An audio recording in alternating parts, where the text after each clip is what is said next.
Hello again, everybody. This is Dan Clouser, and welcome back to the Journey of My Mother's Son podcast.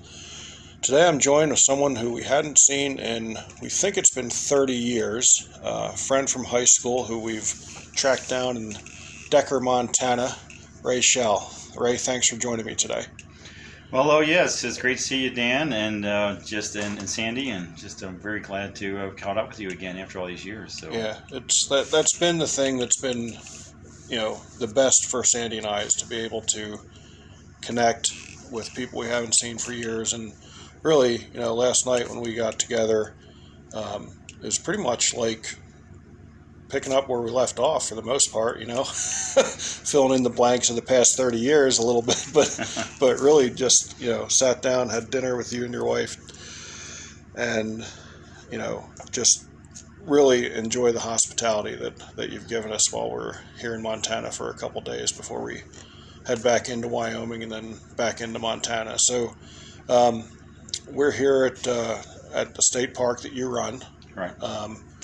And it's, I'm drawing a blank, so I'll let you give the background of what you do here at the state park, and I'm drawing a blank on the names. I'm going to have to fill my guests in on the name of the... Sure, yeah. So this is River Reservoir State Park, which is one of the 55 state parks in Montana. The park manager for this park is predominantly a campground and water-based park. So people come here to fish and boat and ski-doo and things like that. We also get a lot of people here for family reunions and just picnicking and make memories that way. And then I also manage a second park up the road, Rosebud Battlefield State Park, which was a battle that took place 8 days before Little Bighorn. I manage those two parks, a little different focus. One historical and the other one's more recreation. But glad to do it. Glad to serve the people here. So yeah. That's cool, and for anyone who hasn't been here, it's a beautiful location. Before we started recording, I was telling you about how spacious the campsites are. A lot of times you get into campsites and you're kind of crammed in there. There's a lot of space between campsites. Obviously, you're on a beautiful lake, so anybody who's looking for a spot to come, this is a great location to come to for sure. And then, like I said, we got little history lesson today when you took us up to Rosebud Battlefield, which was pretty cool. But really want to talk more about kind of your journey. okay. Again, you said you left Pennsylvania for Alaska many years ago, and it wasn't your intention to not return to Pennsylvania, but as it turned out, you never came back. So I guess talk a little bit about what led you to make that decision to go to Alaska in the first place, and then, what turned in, what was it that turned it from, what was supposed to be a couple months or a year kind of getaway, so to speak, to, hiking in through Central America and everything else that you've done. I'll let you tell the story. Sure. It kind of starts a little before that. When I was like 10, 11, and I went hiking on the Appalachian Trail with my brothers. I spent the summer hiking on that, going from Pennsylvania up to Vermont. And it just kind of put in my brother John and I hearts about just traveling, adventure, living. I like reading adventure books too, so that kind of played in on it. So when we were older, we wanted to kind of live some of those adventures a little bit, explore the world and get out and see other things. So we did travel to Alaska just on a vacation in 87. And my brother went back and worked up there in 88 and was up there for a couple of years. And then he invited me in 1990. He invited me up. I was itching to get out myself. So then in 1990, I took him up on it.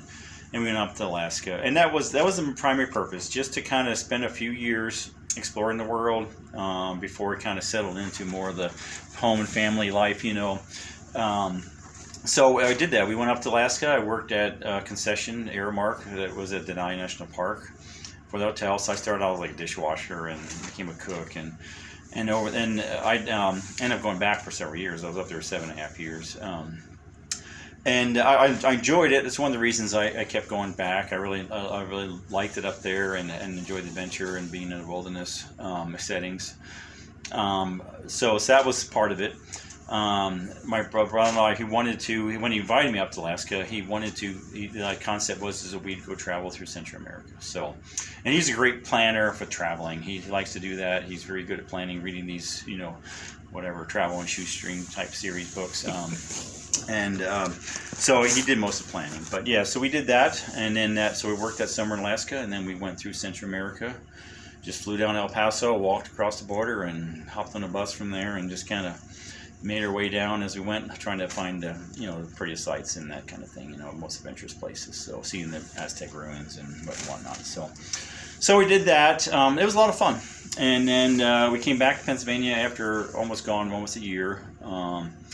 And so it was like the spring of '91. So it was gone almost a year. But I just spent some time with family a little bit. I can't remember if we connected or not in that short period before he took off again for Alaska. I think we did. Yeah, I'm pretty sure I would have taken time, I think, to come visit you guys, because I was home for like a month or so, I'm guessing.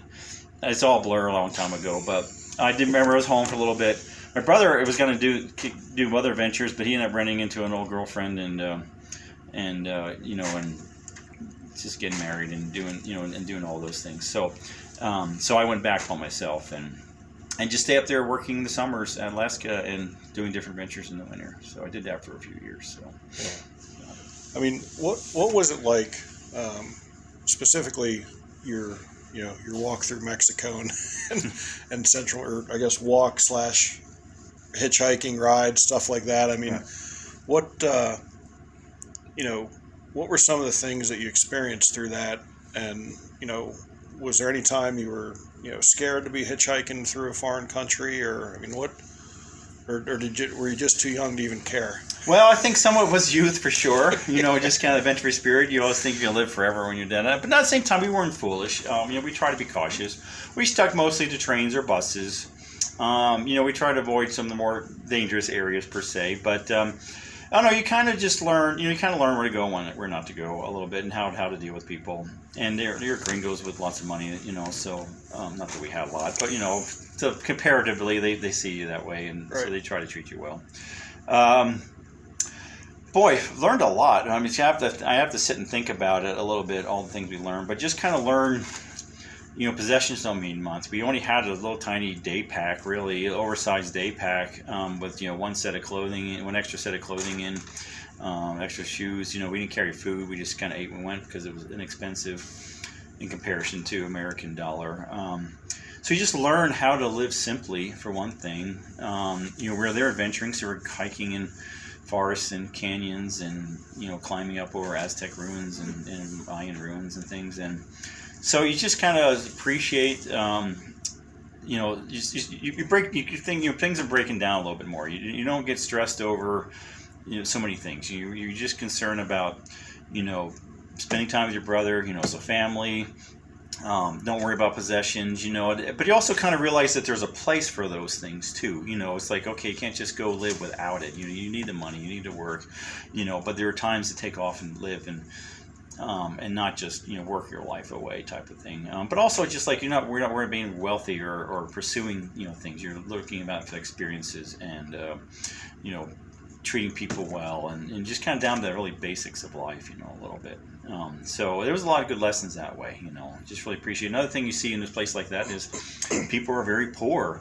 You realize even as a starving hippie from Alaska or whatever, single college student type you're still wealthier than majority of the world. Many people have very little. They live in these tiny little huts with no water, no, barely enough food to eat, and and that's what they live off. That's their life, is just providing for themselves every day. And you have your nice American, the latest fashion coat, or we bought these Gore-Tex coats, for the rain and for the cold, with the different liners and stuff, and. It's just like, wow, it's like I can, okay, I'm not wealthy, but I can get what I want, more or less, and they just are surviving. So that was another impact that it has on you when you go to third world countries and things like that. Yeah. But also you realize when you're down there that they're just happier people many times than we are. Like I said, we can get caught up in so many things, and they were happy. They had nothing, but the kids would run around, play, and laugh, and many of the people did too. So they learned to live and make joy out of those lives. So Yeah, it was a lesson for me. Yeah, that's cool. And I know when Sandy and I were preparing for this journey that we're on and downsizing and stuff, it you know, there really was kind of an awakening for us that we didn't need, all of this stuff that we had accumulated over the, previous 20 plus years, Right. So there is kind of to understand that the material things at the end of the day are truly just that, just Right. material.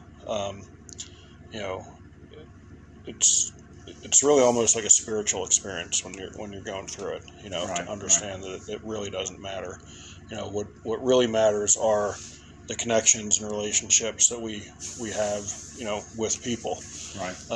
And again, I think that's, for her and I, between people we've met on this journey, who've made incredible impacts on us, and then being able to, do this, sit down and reconnect with you and, get to meet your wife, Judy Rae, for, so long. I mean, again, it's really what's driving us in this, in this journey, and it's so cool. And I guess, so, that adventurous spirit that you had, ended up landing you working in, parks. Right. Right. And, you and I are the same, where we didn't choose to go in a college education. I did a, trade school for recording engineering for a little bit, but that, I went a different direction anyway. Right. So when the opportunity first arose to start working in parks and being able to be around nature, as a job, as opposed to just doing it on your own, I mean, how awesome was that for you, when that opportunity presented itself to be able to get out and really do what you love? Yeah, well, it was good. Because I didn't see myself like working in a factory or working in a city. I'm not really a good city person. I didn't know if I could sit at a desk, and things like that in an office. It was a struggle for me figuring out what I want to do. I'm a more hands-on person too, in a lot of ways. Even though, like, growing up, I had no clue how to swing a hammer. I did have to learn how to, I'm a maintenance, I had a career of maintenance, but I was clueless when I was a teenager, But I did learn that. But then to get into chance to get at parks, it was an opportunity to work outside. I love being outdoors. That was just something instilled in me by my family growing up. So I look forward to that. And it was also, I got into a maintenance. I had some maintenance skills by that time. So I got to be outside, and I got to, I was seeing wildlife on a regular, every day. When everyone's driving into the city, I'm kind of driving out of the city. And what I'm referring to is, I guess, let me back up a little bit, is I ended up in Arizona 15, 20 years ago now. And I worked at National Park, but I worked for concession, so it wasn't a park, and I loved doing that. And again, I was living there, and I was having moose give birth behind my cabin, up in Denali, and just living in it and go hiking right outside the door. So I had wildlife right in my door, and I always loved that. So, and I'm also introvert, so minimum number of people at a time. I enjoy being with close friends, but I can't deal with large number of people. I'm with you there. So that was just kind of working in the hospitality industry, they call it, with a hotel and stuff. But then, and when I got to Arizona years later, just had the opportunity to work outside and learn the skills doing fencing. Like I said, I was getting paid to walk the trails and do trail maintenance and trim trees and just things. To me, they felt worthwhile. It wasn't just putting a cog in a wheel, every day or something like that. It felt like it was doing something that was making a difference, in the world in some way. And one of the things about the park industry, it is kind of somewhat of a hospitality industry too, is you're serving the public and providing them. I see myself as a host, providing a place where people can have memories and have experiences. People like here at Tongue River, people come here to family reunions and get out, go fish, take their kids fishing for the first time or whatever it may be. And they're coming here to have an experience. And many times, whether it's hiking in like white tanks, just doing a trail of the day, or coming here camping, they're having many times having memorable experiences with their families or friends. So, and I like making sure, that's something I do enjoy too. It's just providing the place, keeping it clean, they get clean restrooms and a place, well maintained trails or whatever, that they can come and do that and just enjoy nature.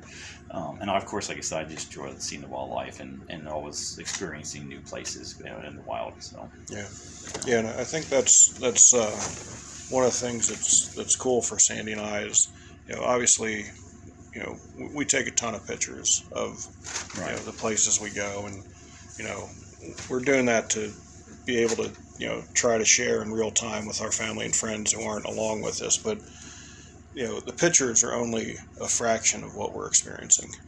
Even though there may be a day where we dump 80 pictures onto Facebook or something. It truly is just a fraction of what we've experienced, and I don't think enough people today understand that it really is the experiences in life that really make us live. So it seems like you understood that at a much younger age than most of us do. Like I said, when we were coming off the trail today, I was like, you kind of did the reverse of what Sandy and I did. And for me, and I loved what I did. I always tell that to everyone. I said, I don't want anyone to ever understand, or ever think that I was in a job or a career that I did not love, because I did love it. But, until we started this, I've never realized how much more there was.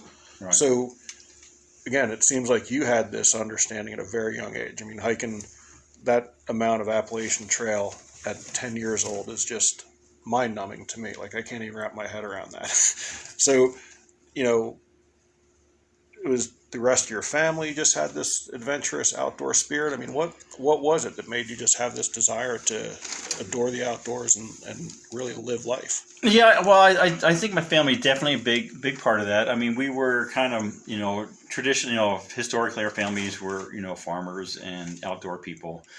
For that, generally, I mean, when I was really little, we had woods behind my house, and the first house we lived in, so even at a young age, playing in the woods and stuff. But definitely, my older brother's taking me on the Appalachian Trail. It really opened my eyes too. I get it. When you're backpacking, everything you have is on your back. You're walking, it's hard work, you're tired, you're not eating, just going to get pizza, you're eating the healthy stuff in your backpack. Well, a 10-year-old, that's real impactful.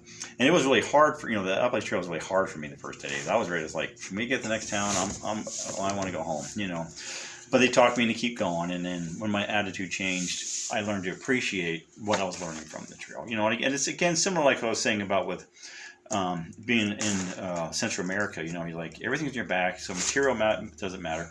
I mean, it has its place. You need those things in your backpack, so the material has a place. But so many other things that we think we want and need, suddenly it doesn't matter. And and you climb in a mountain and you have this beautiful, and you're hot and you're sweaty, the bugs, your mosquitoes are eating, and you're climbing up this mountain, and it's really hard and it's hard work and you're tired. Then you get to the top and you got this beautiful view, or you see these beautiful birds or animals, and so you just kind of realize there's just this beauty out there and appreciate it, and that when you're caught up in life, you don't notice. Right. So I did learn to appreciate at a young age, and I'd say a lot of it is from my family. And then, but like I said, just open your eyes. It's like, hey, I don't have to necessarily just go this direction. There are other options. But I'd say family has been an influence, and just experienced it at a young age was a big influence. But our family has always been kind of outdoorsy, farm life, oriented for the most part. So, and that played a big part in it too, I would say, for sure. So, and then we wanted to eventually, like I said, I planned to come back and live more of a normal life at some point, but just life, took me other directions, for a little while. So, So you were 10 when you did the Appalachian Trail, and again, not the entire trail, but still Pennsylvania to Vermont. Yeah, it was about 700 miles. And that's a pretty decent length for a 10-year-old. How old were your brothers when So John was 12. He's just a couple years older than me. And he did. It's a lot. I get the credit because I was youngest, but he also took a lot of responsibility with me. He was very mature in making sure that I did what I needed to do and wasn't too big a burden on my older brother. And my older brother was 16 years older than me. He was in his early 20s, mid-late 20s when he took us. So, and then his present wife at that time. So the four of us both did it. So we were all pretty young overall, if you think about it. So. And how long did that take? How long did that 700 miles? That was 70 days we were on the trail. So, and then my brother Dale wasn't outdoor. He's always been an outdoor enthusiast. He rode his bike cross country before he took us on the Appalachian Trail. So he's probably the biggest influence in that way, because he was an outdoor person. He liked doing adventurous things. Taking, like I said, he was already going across country on his bike before he took us out. And so I said definitely he was a very big influence. He still hikes every day. He's almost 70. He's in his late 60s now, and he still hikes every day and rides his bike all the time. He can't ride his bike too much anymore because of heart conditions, but he does still walk and get on his bike on a regular basis. So and so that's always been an influence on me. So. Yeah. Well, and truly, I mean, getting out there in nature, it does keep you young. Yeah. And then I think when people hear that your brother's doing that at almost 70 years old, I mean, I think that's a very telling sign that, life is to be lived out there, not sitting in front of the TV with a bag of chips, which we all do it. We all do it, yes. But I still do it. Don't do it 7 days a week, you know? Right, exactly. keep that balance. Right. I mean, I can't even. I know this is going to be somewhat of an impossible question for you to answer, but I mean, from Alaska to Central America, Appalachian Trail. I mean, is there any one moment that really sticks out in your brain as I don't want to say the best experience you had, but just one of the most memorable? I mean, what?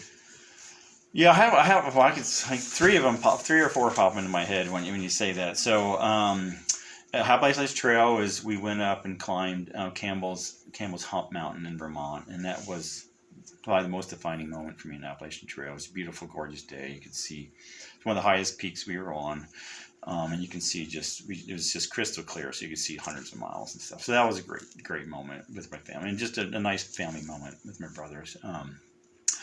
Central America, probably one of our best days down there. Is one of the neat things about when you're in Central America too is there's this other couple from Colorado that we've run into, and we seem to run into it at all of our best experiences. Some of the cool and most fascinating places, and so it's just kind of like this little Providence thing where we run into them at some of the coolest places in Central America.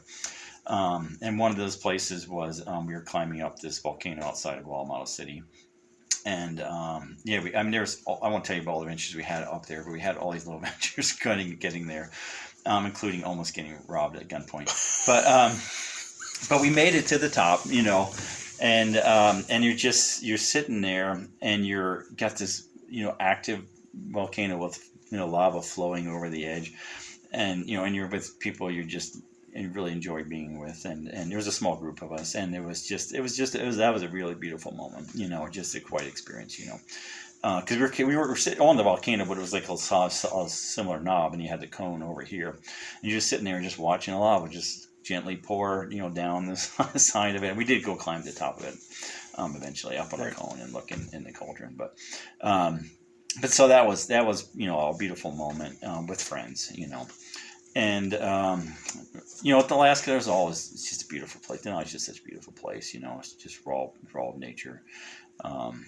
So anyways, I'll stick with those for now. There's another one I had popped in my head, but I forgot it's not there now. So, but no problem.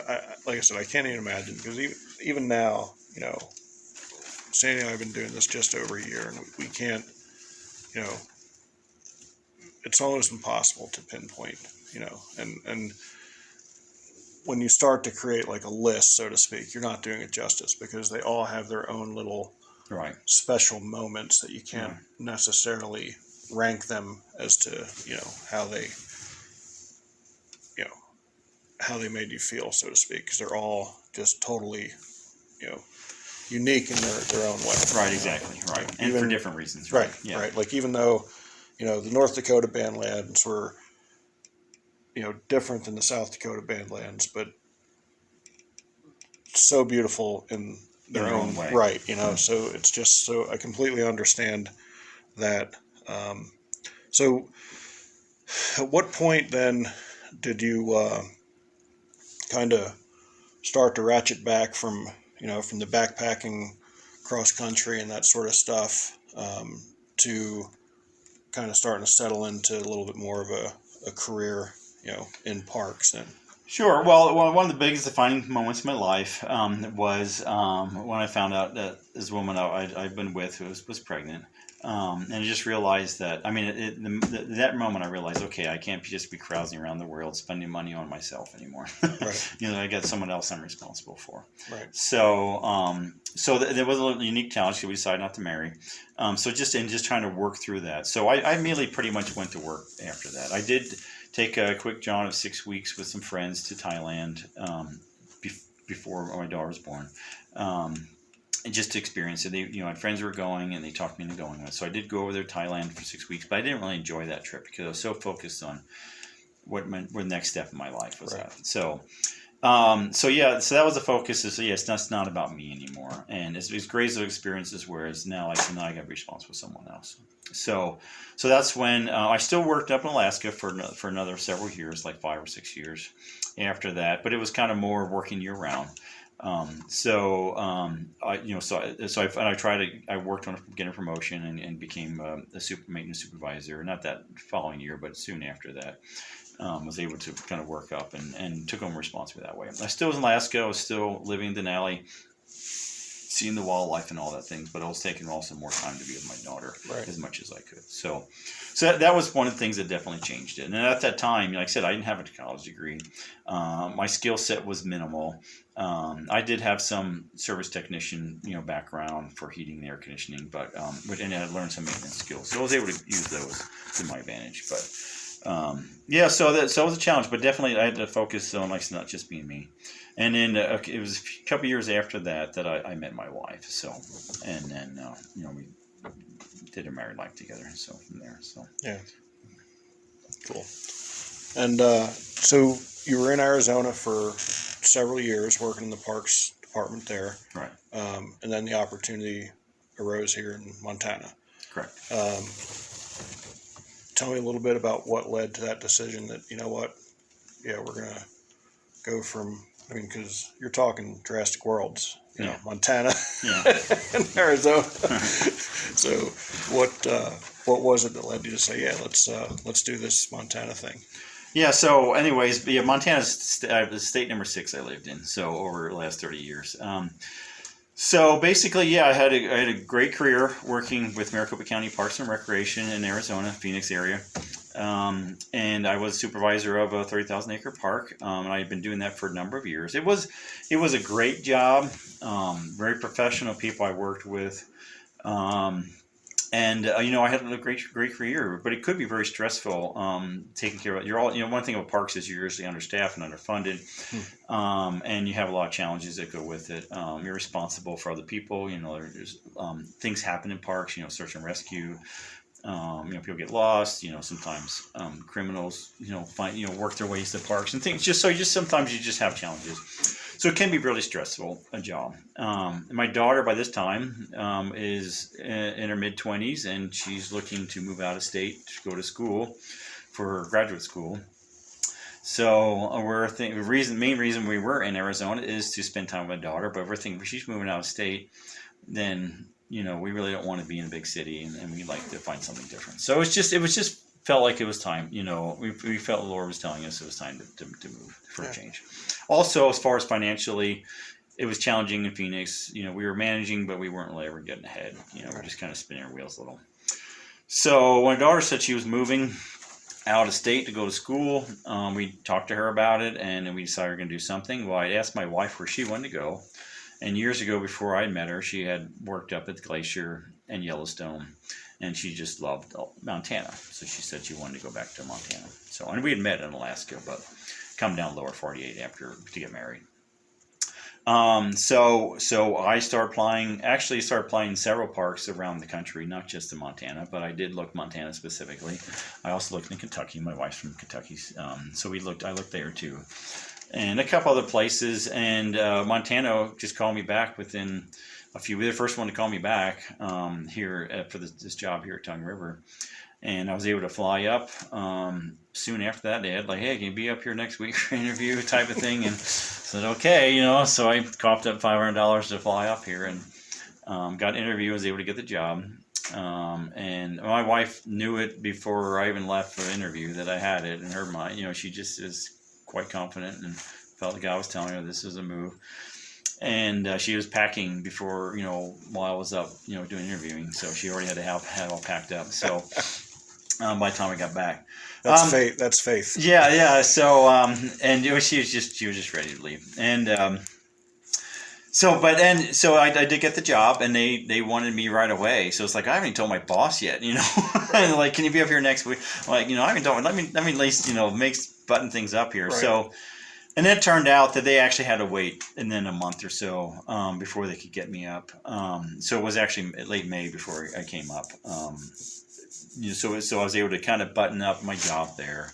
And fortunately that I left within a couple of days of being 15-year anniversary of being with down there in Arizona, Maricopa County. So I worked up. They gave me the 15-year because I was just a couple of days short. But so I was able to leave, with a nice, break that off even and with, good friendships and things like that there. Yeah. And then start here. And it's been great. It's just something different, it's a little slower. Still can be stressful, but not as stressful. As far as financial, it's been better for us and things like that too. So, yeah. And it's just a little slower. I was saying up until last year that I was semi-retired. So, right. So I was working, but winters are easier. So, yeah. Yeah. And it is. I mean, it's absolutely beautiful here.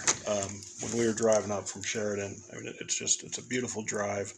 And then when you get here into the park and seeing the lake, it's awesome. And you do live on site, right?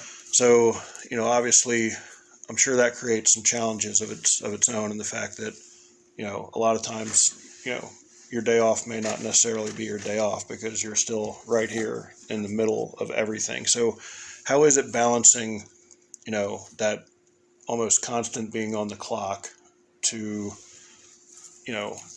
just staying sane and being able to, check it every once in a while?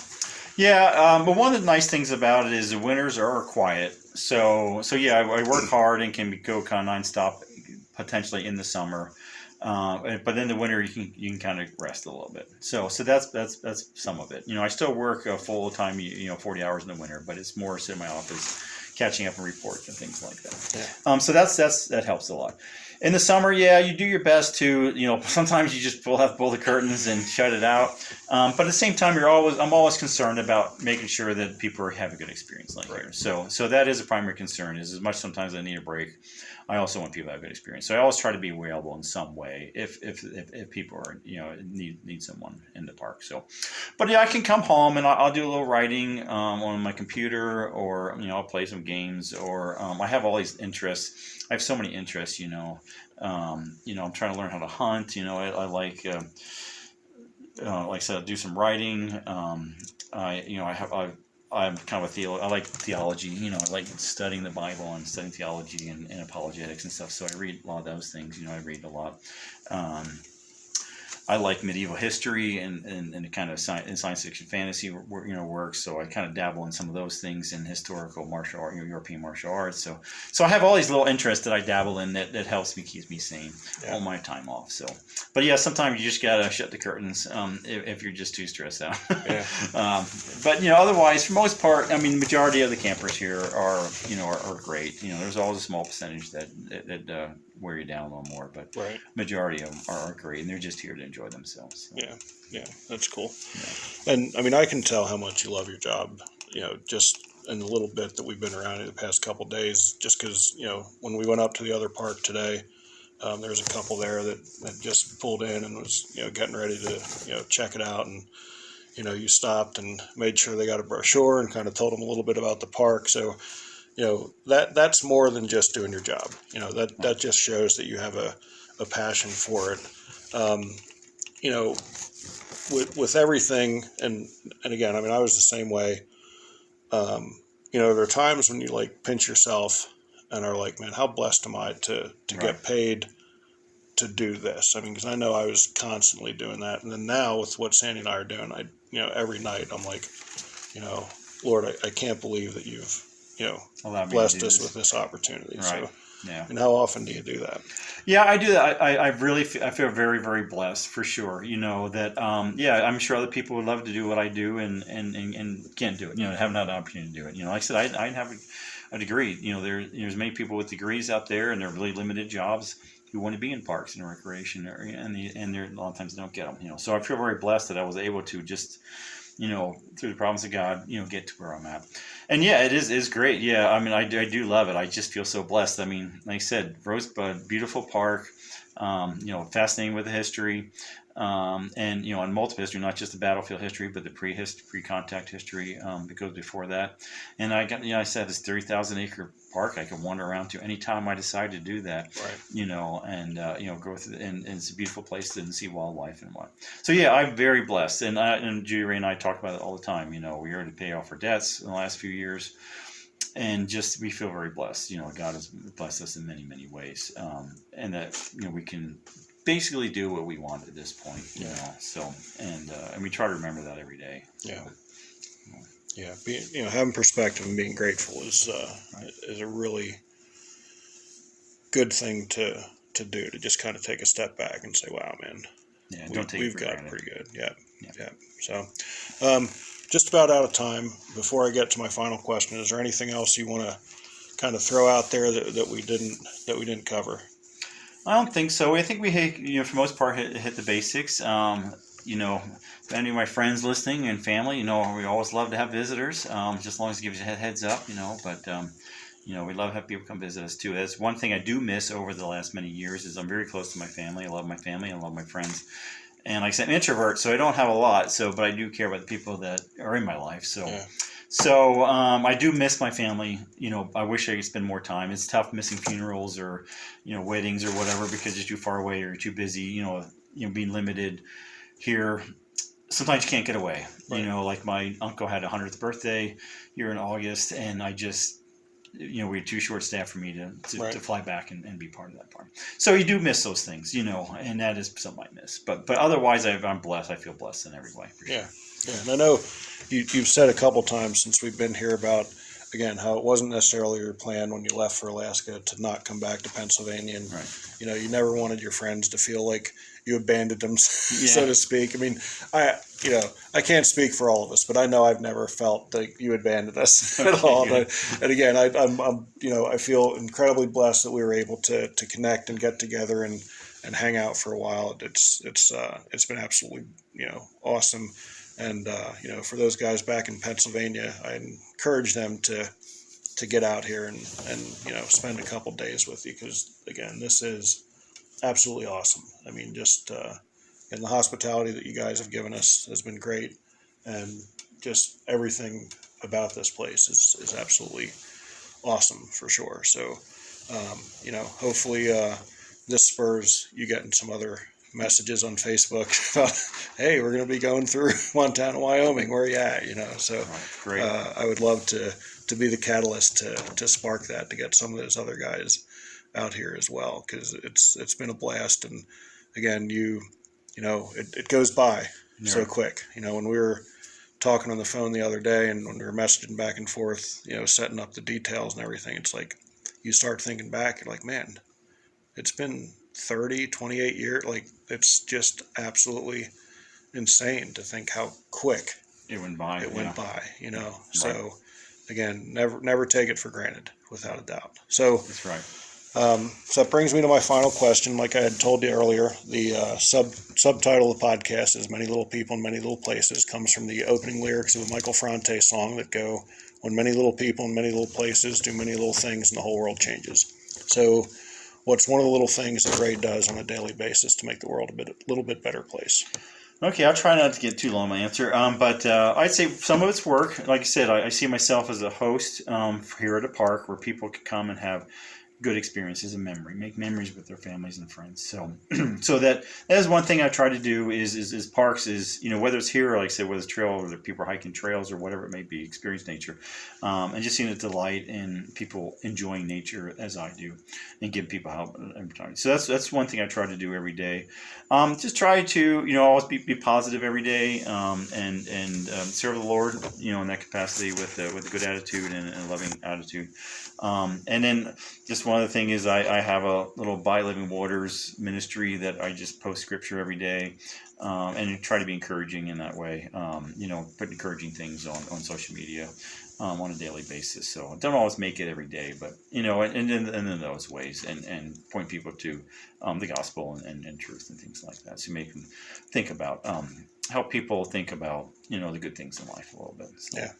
Yeah, and I think that's so important, because there's a lot of negative things that go on social media, and that's one of the things Sandy and I, with sharing our pictures and all that sort of stuff, is to try to keep throwing those positive vibes out there on social media, because again, Lord knows there's plenty of negative out there. So right, exactly. To be part of that tribe, to throw out the positive stuff is pretty cool. So Ray, I really appreciate you sitting down, taking the time to talk about this. Your experience in life have been incredible. I hope some of my listeners really listen to your story and learn about your journey, and hopefully we can help some other people to understand that you don't have to be in one place all the time. Right. The more you get out there, the more you live.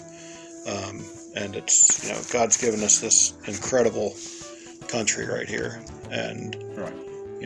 What Sandy and I have experienced so far has been absolutely breathtaking. And we've just scratched the surface of it. Right. We've just scratched the surface of it. So I do appreciate you taking the time. And again, can't thank you enough for the hospitality you've shown us since we've been here. And, hopefully it's not another 30 years until we get together. Yeah, hopefully. I hope so too. So, but folks out there listening, be sure to check out my blogs and other podcasts at danclouser.com. And Ray, again, thanks a lot for taking the time to hang out.